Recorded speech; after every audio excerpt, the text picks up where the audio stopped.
One of the scariest days of my life was my first day of high school. There I was. I didn't know anyone, but I was too scared to go up and say something. I wasn't sure what to expect with lockers or where my first classes were. I was terrified. Now I feel a bit more comfortable talking with people. I know what to expect with my university classes, and thankfully lockers have gotten taken out of the picture. There's one thing that hasn't changed though. I still really want to avoid situations like that. Situations where I feel like I'm over my head. How come? It's because I crave control.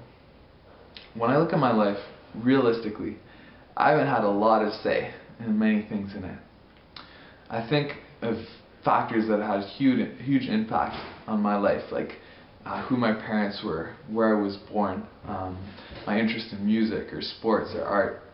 And I haven't had any real say in any of those. I feel like I'm competent in a lot of areas, but I want to point out one big area that I don't feel like I have control over. But why I'm learning that that's okay. I became a Christian when I was pretty young. I understood that my wrongdoing had a punishment, and as upset as I was that Jesus had to die for that, I was willing to receive His free gift of forgiveness, to be loved that much. Looking back down memory lane, I stand by the fact that that was the best thing that's happened in my life. Fast forward to 2012. Can I just say that I felt like I've been over my head for a lot of it. At different times, the question of God is really there. I lived in this gray zone of wondering what I really believe, questioning my motives and trying to find answers.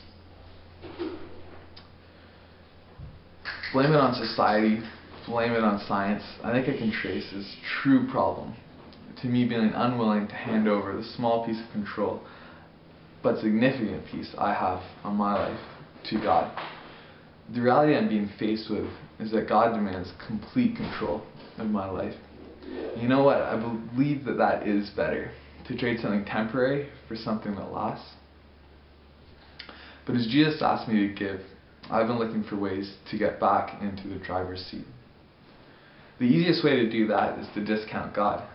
With Him out of the picture, I can pick and choose what's valuable in my life. Now that's control. Being able to decide what's right and wrong and changing it if it's not working out for me. But I got stopped. I got stopped because there's evidence that God is real and that the Bible is His Word. That Jesus was more than just a man. There are numerous experiences in my life that attest to a living, personal God. And so what does that mean? It means I got to take my hands off the wheel. To realize that there's a reality that's greater than I am. And it's incredibly great news to know that my life is out of my hands, but in bigger, stronger, wiser ones. My name's Jonathan. I crave control, but I want Jesus to have it in my life.